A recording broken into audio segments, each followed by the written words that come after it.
안녕하세요. 호치민에 처음 도착해서 처음 마주치는 이곳. 사람들은 말합니다.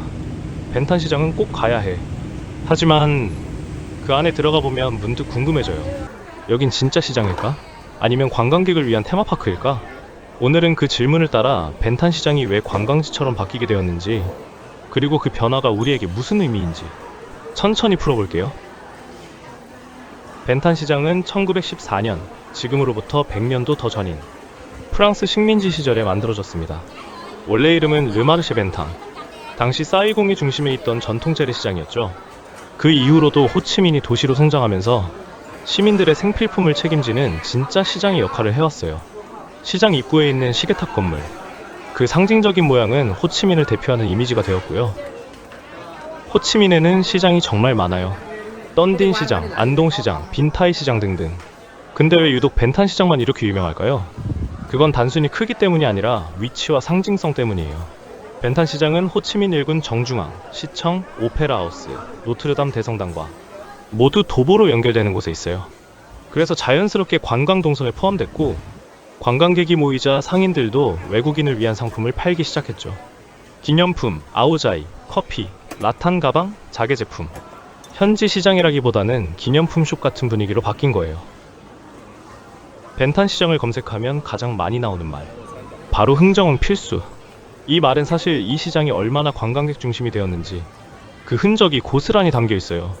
가격표 없는 가게, 말 걸면 바로 가격 제시. 2배에서 3배 불렀다가 흥정으로 절반 깎는 구조. 이건 현지인을 위한 시장이 아니죠. 관광객을 위한 경험형 소비 공간이에요.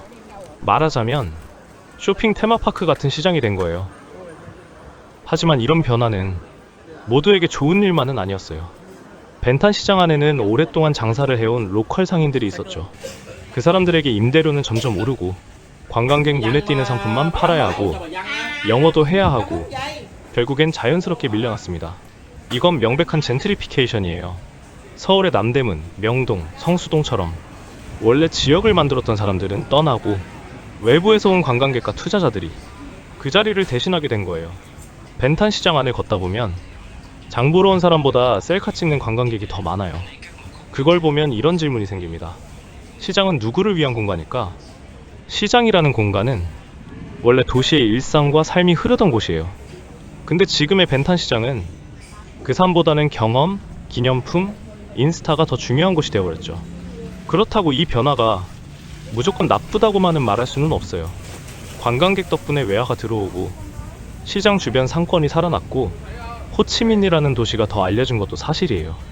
하지만 동시에 그 도시를 만든 사람들의 자리는 줄어들었죠. 경제적 성장과 공간의 정체성, 둘 중 하나를 선택해야 한다면 우리는 어떤 선택을 해야 할까요? 벤탄 시장은 이제 단순한 시장이 아닙니다. 도시의 얼굴, 그리고 관광객을 위한 무대가 되었죠. 그런데 여러분, 이 무대에서 진짜 주인공은 누가 되어야 할까요? 호치민 시민일까요? 여행 온 우리일까요? 아니면 사진 속에만 남는 그 옛날 시장의 풍경일까요?